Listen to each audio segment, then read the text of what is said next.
ಟಿವಿ46 ಮಲೆನಾಡು ವಾರ್ತೆಗಳಿಗೆ ಸ್ವಾಗತ. ನಾನು ನಿಮ್ಮ ಮೇಘನಾ ಲೋಕೇಶ್. ಕಾರ್ಖಾನೆಯಿಂದ ರಾಸಾಯನಿಕ ಮಿಶ್ರಿತ ನೀರನ್ನು ಹರಿಸಿದ ಪರಿಣಾಮ ಕೆರೆಯಲ್ಲಿದ್ದ ಅನೇಕ ಮೀನುಗಳ ಮಾರಣಹೋಮ ನಡೆದ ಘಟನೆ ಹಾಸನ ನಗರದ ಹೊರವಲಯದಲ್ಲಿರುವ ಕೊಕ್ಕನಘಟ್ಟ ಗ್ರಾಮದಲ್ಲಿ ನಡೆದಿದೆ.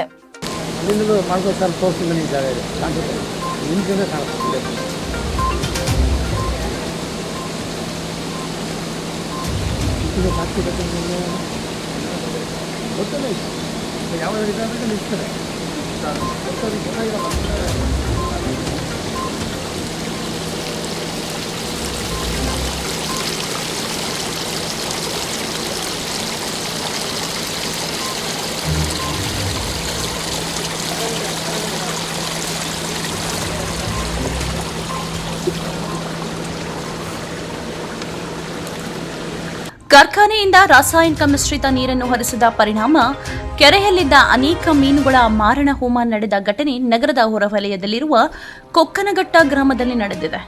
ಹನುಮಂತಪುರಕ್ಕೆ ಹೋಗುವ ದಾರಿ ಬಳಿ ಇರುವ ಅಹ್ಮದ್ ಸಿಂಗ್ ಕಾರ್ಖಾನೆಯಿಂದ ರಾಸಾಯನಿಕಗಳನ್ನು ಹೊರಬಿಡುವ ಮೂಲಕ ಕೆರೆಗೆ ಸೇರಿ ದನ ಕರುಗಳಿಗೂ ನೀರು ಕುಡಿಯಲು ಸಮಸ್ಯೆಯಾಗಿದೆ. ನೀರು ಕುಡಿದು ಪ್ರಾಣಿ ಪಕ್ಷಿಗಳು ಸಾಯುತ್ತವೆ. ಕಳೆದ 20 ವರ್ಷಗಳಿಂದಲೂ ಇಂತಹ ಸಮಸ್ಯೆ ಆಗುತ್ತಲೇ ಇದ್ದು ಪರಿಸರ ಇಲಾಖೆಗೆ ಈ ಬಗ್ಗೆ ಅರ್ಜಿ ಕೊಟ್ಟರೆ ಕೆರೆ ನೀರು ಚೆನ್ನಾಗಿಯೇ ಇದೆ ಎಂದು ಕಾರ್ಖಾನೆ ಪರವಾಗಿಯೇ ಉತ್ತರ ಕೊಡುತ್ತಾರೆ. ರೈತರ ಬಗ್ಗೆ ಒಂದು ರಿಪೋರ್ಟ್ ಕೊಟ್ಟಿರುವುದಿಲ್ಲ. ಇದರಿಂದ ಸುತ್ತಮುತ್ತ ಜನರು ಕಾಯಿಲೆಗಳಿಂದ ಬಳಲುತ್ತಿದ್ದು ಅಧಿಕಾರಿಗಳು ಬಂದು ಪರಿಶೀಲಿಸಬೇಕು. ಯಾವುದೇ ಅಧಿಕಾರಿಗಳು ಇತ್ತ ಗಮನ ಹರಿಸುತ್ತಿಲ್ಲ. ಕಾರ್ಖಾನೆಯವರು ದಬ್ಬಾಳಿಕೆಯಿಂದ ಕೆರೆಗೆ ರಾಸಾಯನಿಕ ಬಿಡುತ್ತಿದ್ದಾರೆ ಎಂದು ದೂರಿದರು. ಸಾವಿರಾರು ಮೀನುಗಳು ಸಾವನ್ನಪ್ಪಿ ಲಕ್ಷಾಂತರ ರು ನಷ್ಟವಾಗಿದೆ. ಕೂಡಲೇ ಸಮಸ್ಯೆಗೆ ಶಾಶ್ವತ ಪರಿಹಾರ ಒದಗಿಸಬೇಕು ಎಂದು ಗ್ರಾಮಸ್ಥರು ಇದೇ ವೇಳೆ ಆಗ್ರಹಿಸಿದರು.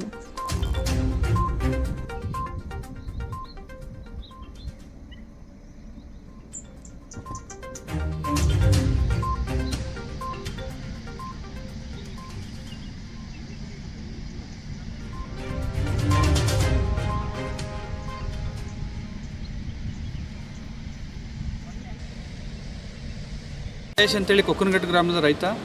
ಸೊ ಇವತ್ತು ನಾವೊಂದು 96ನೇ ಇಸ್ವಿಲಿ ನಮ್ಮೂರ ಜಮೀನನ್ನು ನಾವು ಕಳ್ಕೊಂಡು, ಏನಕ್ಕೆ ಅಂದರೆ ಮಾಜಿ ಪ್ರಧಾನಮಂತ್ರಿ ದೇವೇಗೌಡರು ಸುಮಾರು ವಿಡಿಯೋಕಾನ್ ಕಂಪ್ನಿ ಮಾಡ್ತೀವಿ ಅಂತೇಳಿ ನಮ್ಮ ಜಮೀನೆಲ್ಲ ಕೇಳಿಕೊಂಡು KDB ಮುಖಾಂತರ ನಾವೊಂದು ಮಿನಿಮಮ್ ಒಂದು 750 ಎಕರೆ ನಮ್ಮ ಗ್ರಾಮದಿಂದ ನಾವು ಜಮೀನನ್ನ KDB ಕೊಟ್ಟಿದ್ವಿ.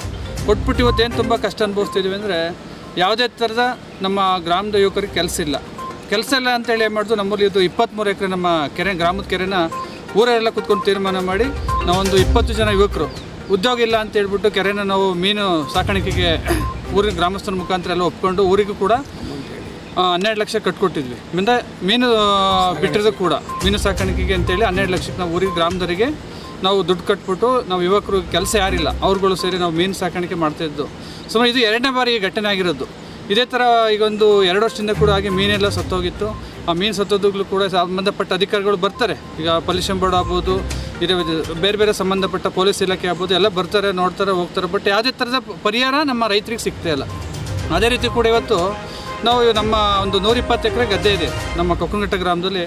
ಈಗ ಒಂದು ಎಕರೆ ನಾವು ತುಂಬ ಇವತ್ತು ಬೆಳೆ ತಗೋಬೇಕು ಅಂದ್ರೆ ತುಂಬ ಕಷ್ಟ ಆಗ್ತಾಯಿದೆ. ಏನಕ್ಕೆ ತುಂಬ ರೋಗಗಳು ಜಾಸ್ತಿ ಬರ್ತಿದೆ, ಭೂಮಿಲಿ ಫಲವತ್ತತೆ ಇಲ್ಲ. ಯಾಕೆಂದರೆ ಈಗ ಈ ಕಂಪ್ನಿಯಿಂದ ಬರುವಂಥ ನೀರು ನಮ್ಮ ನೇರವಾಗಿ ಕೆರೆ ಬರ್ತಿದೆ, ಕೆರೆಯಿಂದ ಗದ್ದೆಗೆ ಹೋಗ್ತಿದೆ. ಗದ್ದೆಯಿಂದ ನಾವು ಬೆಳೆಯೋಕ್ಕೆ ಹೋದರೆ ಹೆಚ್ಚು ನಾವು ರಾಸಾಯನಿಕ ವಸ್ತುಗಳನ್ನ ಯೂಸ್ ಮಾಡಬೇಕಾಗಿದೆ. ಯಾಕೆಂದರೆ ಬೆಳೆ ಇಳುವರಿ ಬರ್ತಾಯಿಲ್ಲ ಮತ್ತು ರೋಗಗಳು ಜಾಸ್ತಿ ಬರ್ತಿದ್ವಿ.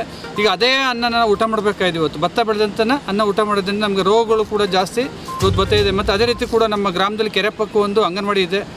ಅಂಗನವಾಡಿಯಲ್ಲಿ ಇವತ್ತು ಮಿನಿಮಮ್ ಒಂದು 25 ಮಕ್ಕಳಿದೆ ಪಾಪ, ಚಿಕ್ಕ ಮಕ್ಕಳುಗಳು. ಕೆರೆ ಪಕ್ಕನೇ ಇದೆ. ಇವತ್ತು ಆ ಮಕ್ಕಳುಗಳಿಗೆ ಈ ಕೆರೆಯಿಂದ ಬರೋಂಥ ವಾಸನೆ ಆಗ್ಬೋದು, ಮೀನು ಸತ್ತಿರೋದು ವಾಸನೆ ಆಗ್ಬೋದು, ಕೆರೆಯಿಂದ ಪೊಲ್ಯೂಷನ್ ಹಾಳಾಗಿದೆ. ಇದರಿಂದ ಕೂಡ ಮಕ್ಕಳಿಗೆ ತುಂಬ ಹುಷಾರಿಲ್ದಂಗೆ ಆಗ್ತಾಯಿದೆ. 3 ದಿವಸಕ್ಕೆ ಅವ್ರಿಗೆ ಕೆಮ್ಮು, ಜ್ವರ ಈ ಥರದ್ದು ಬರ್ತಾಯಿದೆ. ಸೊ ಅದೇ ರೀತಿ ಕೂಡ ಇವತ್ತು ನಾವು ಕುಡಿಯೋ ನೀರು ಆಗ್ಬೋದು, ನಮ್ಮ ಗ್ರಾಮದವರು ಈ ಕೆರೆ ನೀರಿಂದ ಈ ಬಾವಿಗಳಿಗೆ ಸೀಪೇಜ್ ವಾಟರ್ ಹೋಗ್ತಿದೆ. ಆ ಸೀಪೇಜ್ ವಾಟರ್ ನಾವು ಇವತ್ತು ಫಿಲ್ಟ್ರ್ ಮಾಡಿ ಕುಡಿದ್ರೂ ಕೂಡ ಇವತ್ತು ಹೆಚ್ಚು ರೋಗಗಳು ಬರ್ತಿದೆ. ತುಂಬ ಜನಕ್ಕೆ ರೋಗಗಳು ಕೂಡ ಇವತ್ತು ಬರ್ತಾಯಿದೆ. ಇದಕ್ಕೆ ಸಂಬಂಧಪಟ್ಟ ಇಲಾಖೆಗಳು ಆಗ್ಬೋದು, ಯಾವುದೇ ರೀತಿ ಪೊಲ್ಯೂಷನ್ ಬೋರ್ಡ್ ಆಗ್ಬೋದು, ನೀರಾವರಿ ಇಲಾಖೆಗೆ ಸಂಬಂಧಪಟ್ಟರು ಆಗ್ಬೋದು, ನಮ್ಮ ಈಗ ಜಿಲ್ಲಾಧಿಕಾರಿಗಳು ತುಂಬ ಒಳ್ಳೆಯವರಿದ್ದಾರೆ.